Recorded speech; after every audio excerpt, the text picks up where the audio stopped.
hope you're enjoying my dad's videos. Make sure to share this video with family and friends, like and subscribe, and turn on post notifications so you get notified for all my dad's new videos. My social media will be tagged down below so you can follow it. And just remember, Jesus loves you.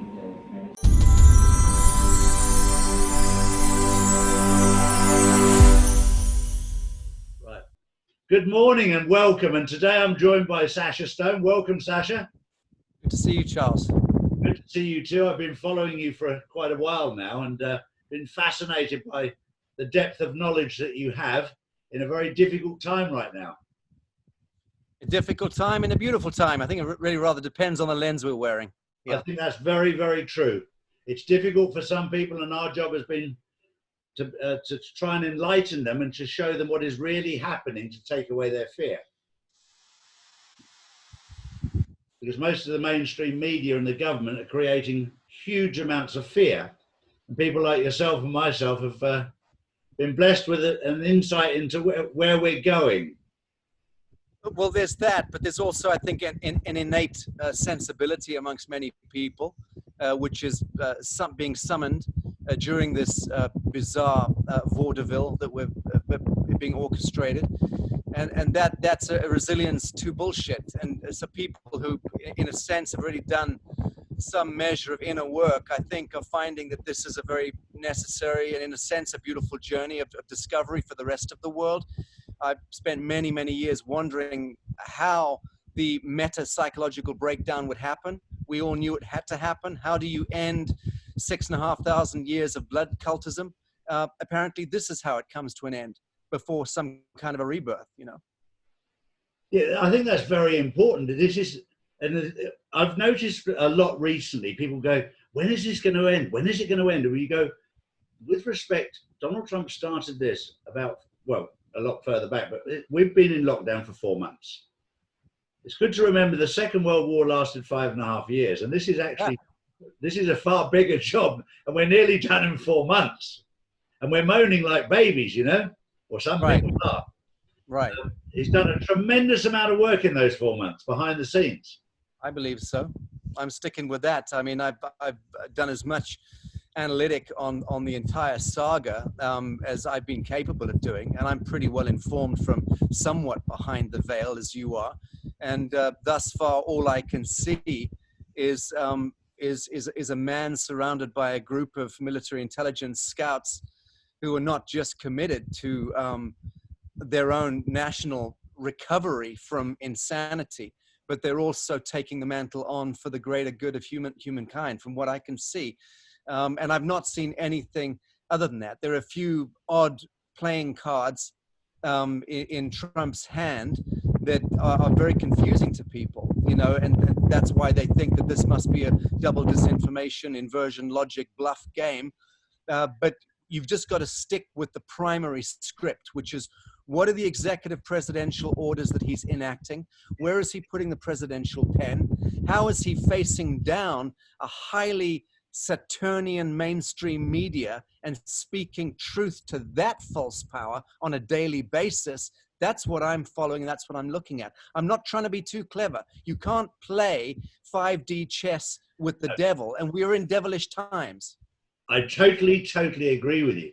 And one of the biggest things that I've noticed, that the way that I've found to get people to understand that Trump is a good person rather than a bad person, was to point out that if he'd saved one child's life from trafficking and one woman's life from trafficking, he'd be a good man. It's been overlooked that he's actually saved thousands of children and thousands of women from trafficking and from paedophilia. And that gets very quickly overlooked because of the chaos that's going on with the virus, the vaccine, 5G, the riots, Black Lives Matter, etc., etc. It's getting overlooked, the amount of good he's actually doing. And as I said to you earlier when we were talking, I've got 4 children, 4 grandchildren. I lost my eldest son 11 years ago in a car accident. It was a very sad time, but I love children, and I'm very, very blessed. And when you the thought of these people, you can't even call them people, abusing children and trafficking children is absolutely repulsive. And the fact It's gone on an awful long time, Charlie, as you know. It This is has. Molokite. This is good old-fashioned Molokite ritual sacrifice. This is Canaanite ritualism. It just became very sophisticated. Whilst we were all being mind-fucked into monotheistic and monocultural memes, that was the deviant hand being played in the basement. And it's taken thousands of years for that sophistication. You quite rightly say, you know, it's shocking what's going on, and how is it that they've overlooked child trafficking whilst all of this other pandemonium is taking place? Well, the answer is obvious, that the same deviants who orchestrate are trying to engineer a negative outcome by this corona COVID fantasy are the same people who've been generationally involved in orchestrating the human trafficking and the pedophilia. So it's the same, that's the same hand at play. And what's even worse is it's all protected by mainstream media. They're just protecting them. That's the biggest whore in our midst, and that is the creature that needs to be slain from top to tail. That is the Leviathan that needs to come down. But it's complex because the mainstream media is propped up by academia and entertainment. So it's a three-legged stool. It's not just mainstream media. You're talking about the cult programming of literally hundreds of millions, if not billions, of human souls through gaming, through entertainment, through the Hollywood machine, through mainstream television, through billboards, through rock and roll syndicated concerts and football games, and how the orchestrations take place with the Olympic Games opening and closing ceremonies, for instance, NFL. All of these things are variously infiltrated by this same satanic blood cultism. And so they're conducting their meme orchestration of false narratives, inversion logic, swapping boys into girls and men into women, and then financing those icons onto the world stage in order to perpetrate this complete dialectic and this helter-skelter language.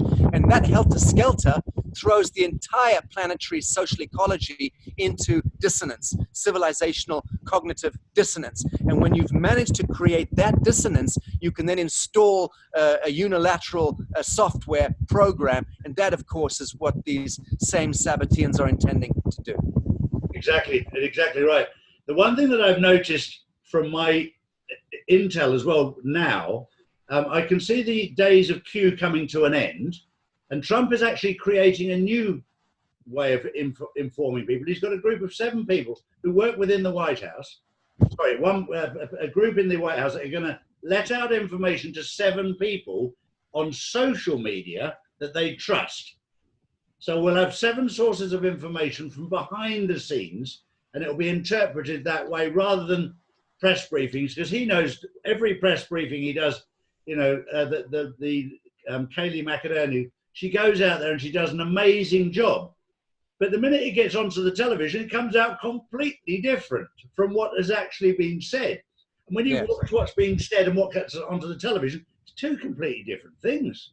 Well, mate, it's not surprising. The Second World War happened in one way, and then the telling of it happened in another way, and then the transcribing of history into codifying of it into the official narrative and into the history books, which were all interposed, I think, in 1952. 1953, you know, a good 7-8 years after the end of the Second World War, and what was then put into the curricula of schools all around the world bore no resemblance to what actually happened on the ground in Poland, in Hungary, in Germany, and so on. So there you have it. So this is a long practice hand at cultural and historical deceit.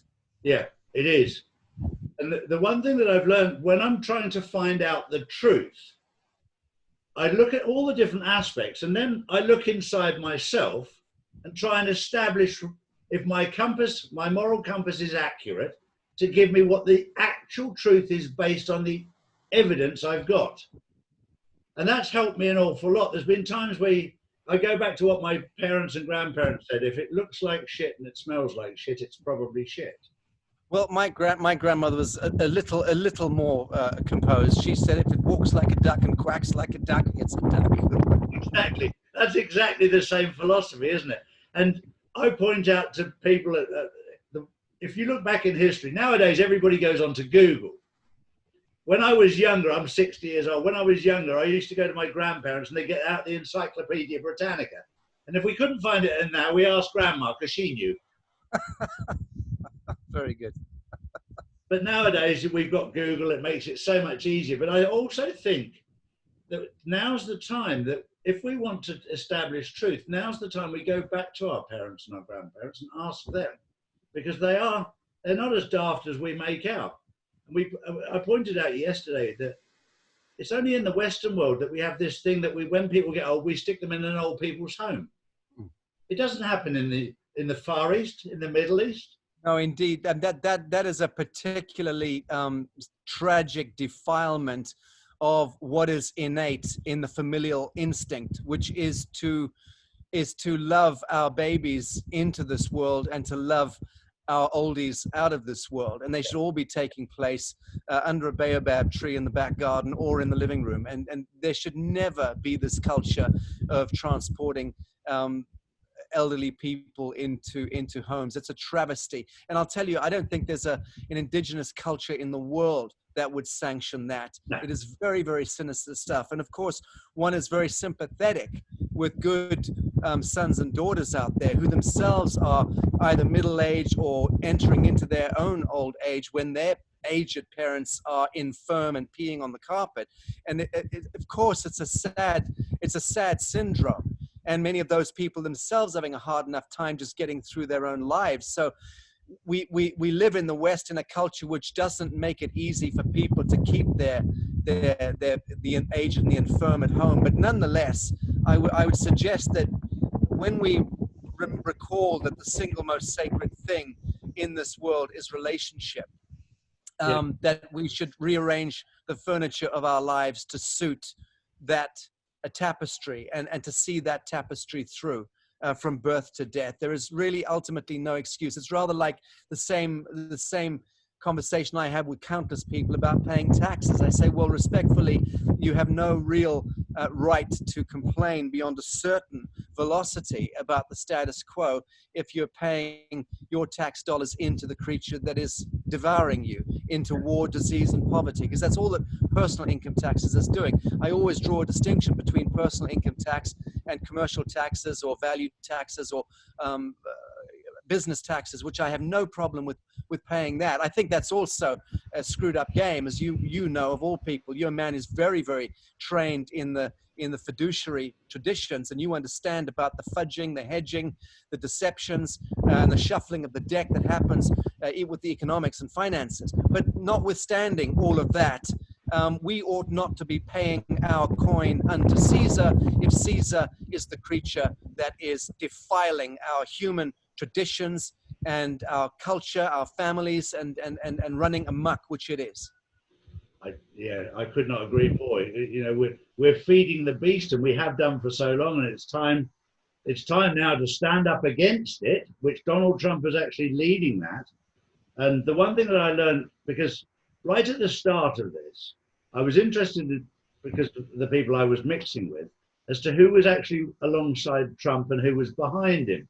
And I found it fascinating to find out that he was working very closely with Putin, which I get totally, because you can see they're like two lads together.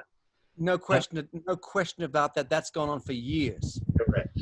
But that is not Russian collusion. No, it's not. That is a conspiracy of honor and integrity against a Sabbatean, Luciferian globalist compact. Exactly right. Exactly right.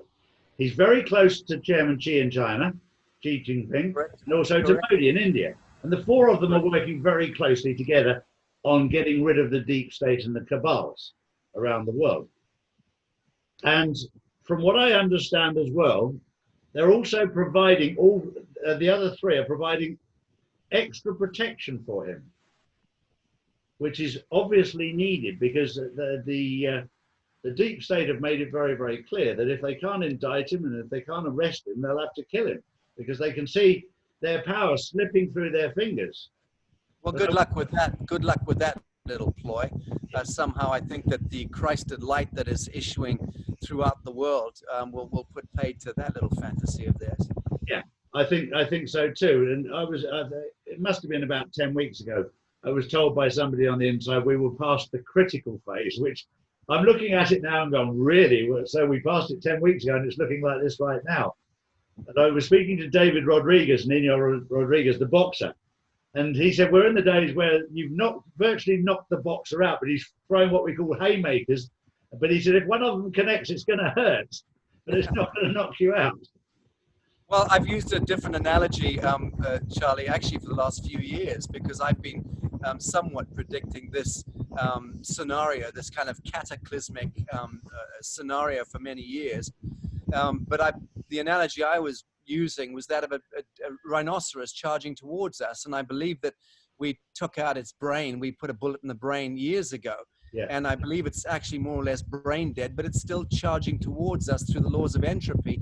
And we need to just be very mindful that we step to the side, or, you know, when it comes careening to our feet. But that to me is very much what's going on. And my litmus test is less to do with the white noise of what's happening on the temporal plane with politicking and with the insanity playing out in parliaments and congresses and senates around the world. All of that is like little boys and girls who are responding to something far greater that's occurred, and they're just trying to patch the hole in the dike, so to speak.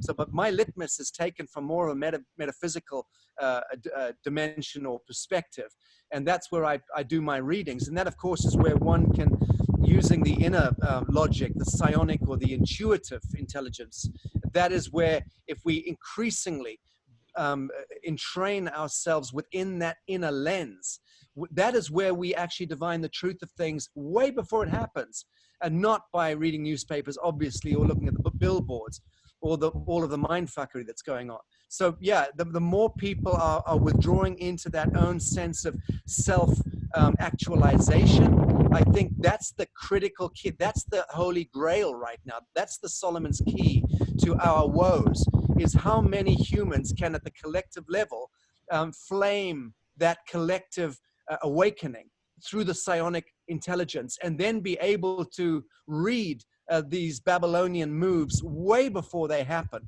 It's already happening now, which is why you see the masking and these silly little kind of parlor games that are being played out with the tyranny of government, which is a globalist leviathan that's actually dying in front of us. The creature is going through its death rattle. It appears to be terrifyingly in control. Nothing could be further from the truth. But the defining line there is that collective flaming and actualization of the human family.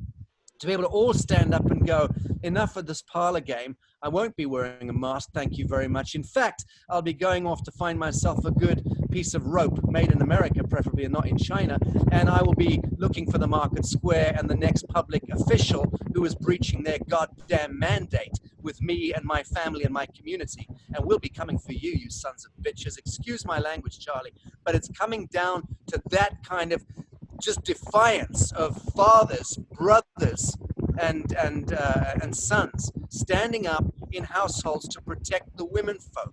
I'm not patronizing women. I'm saying it because it's the women folk who have actually awakened us to what's going on. They're the frontliners. Now it's time for the men to man up, tear those godless masks and muzzles off your face, and go out of your front door like a man, and go and challenge these deviants in the local public health administration and mayoralty and or parliament, whatever. Anyone who's wearing a costume or hiding behind a seal of office where they're being financed by taxpayers, who I say again ought not to be paying personal taxes, because that would certainly collapse that particular game. But you get my point. This is the time for self-actualization at the individual level, which flames the collective. We stand up as one. It's a morphogenetic outcome, which is already happening.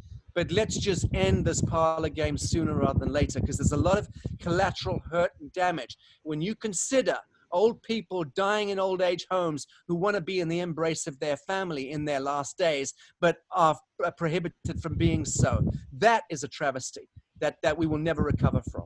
Yeah. It's very important to point out where you said there about men standing up.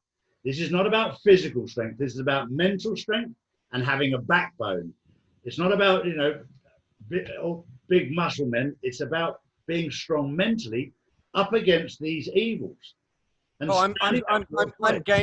I'm game for a scrap on the street as well, Charlie. I don't know Yeah. about you. If it comes to the wire, I mean, I'm just really looking forward to that moment when the Gestalt flames up and the outrage, the generational outrage of how we have been manipulated, and especially now when you consider that our entire planetary social economy has been forced into this kamikaze game.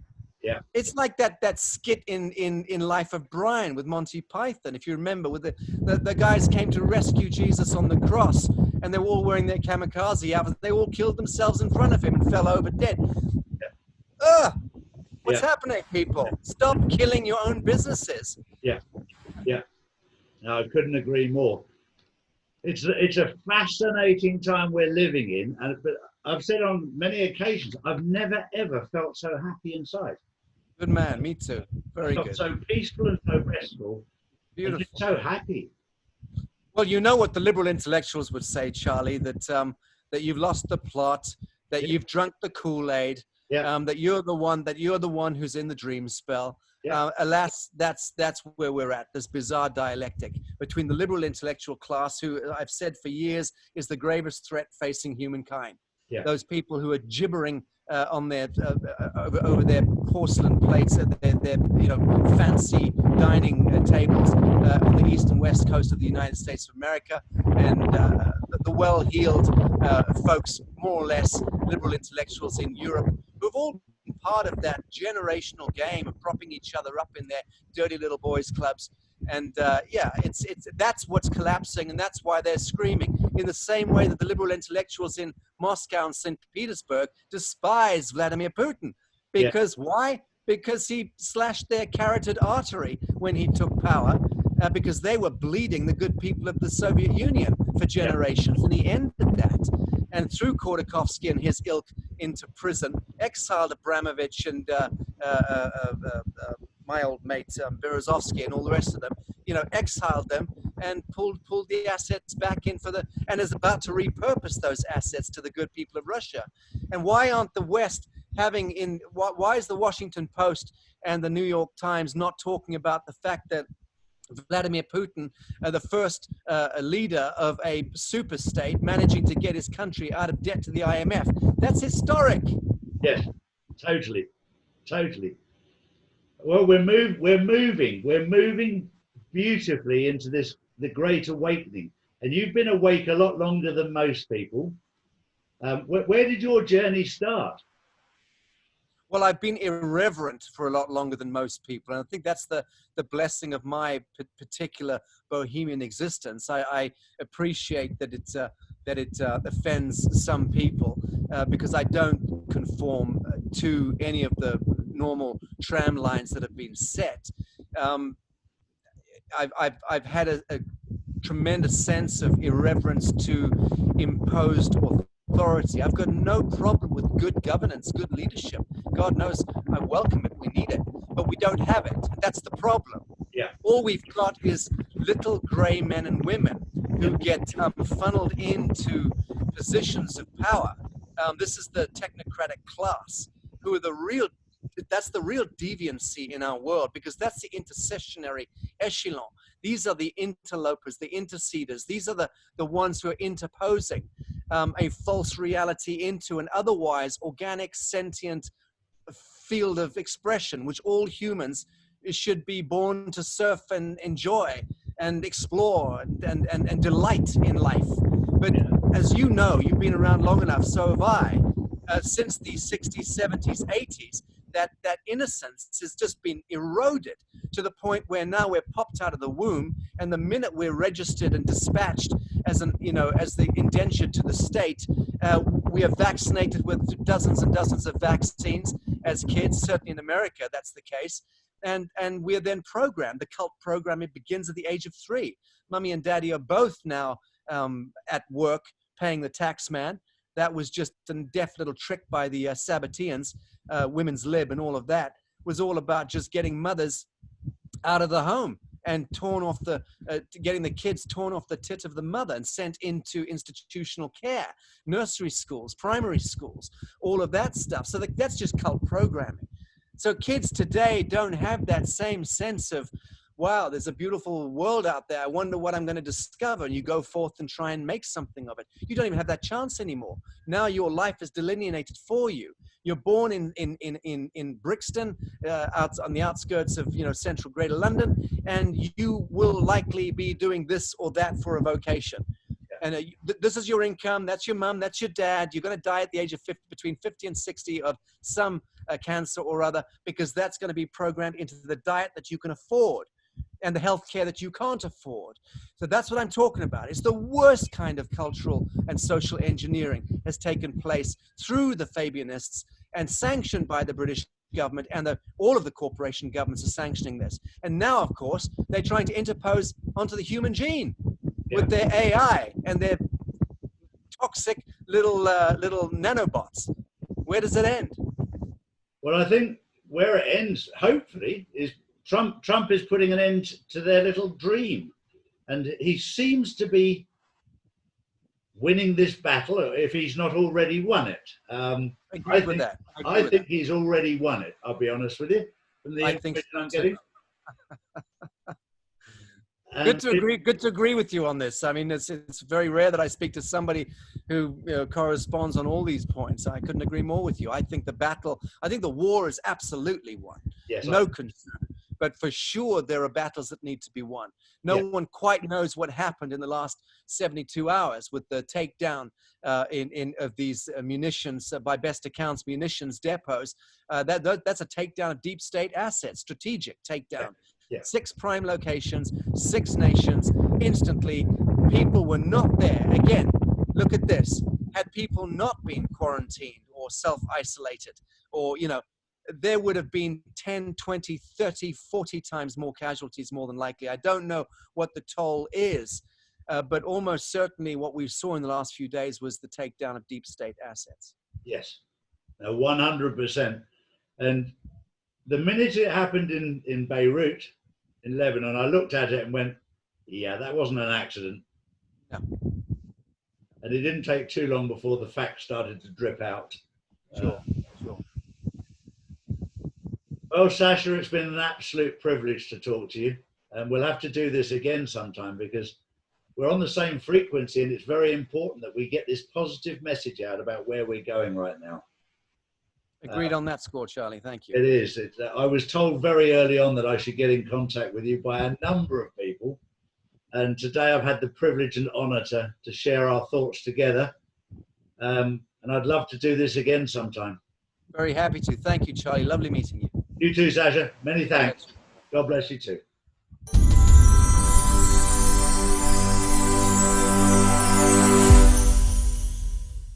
Hi, it's Justin, and I hope you're enjoying my dad's videos. Make sure to share this video with family and friends, like and subscribe, and turn on post notifications so you get notified for all my dad's new videos. My social media will be tagged down below so you can follow it. And just remember, Jesus loves you.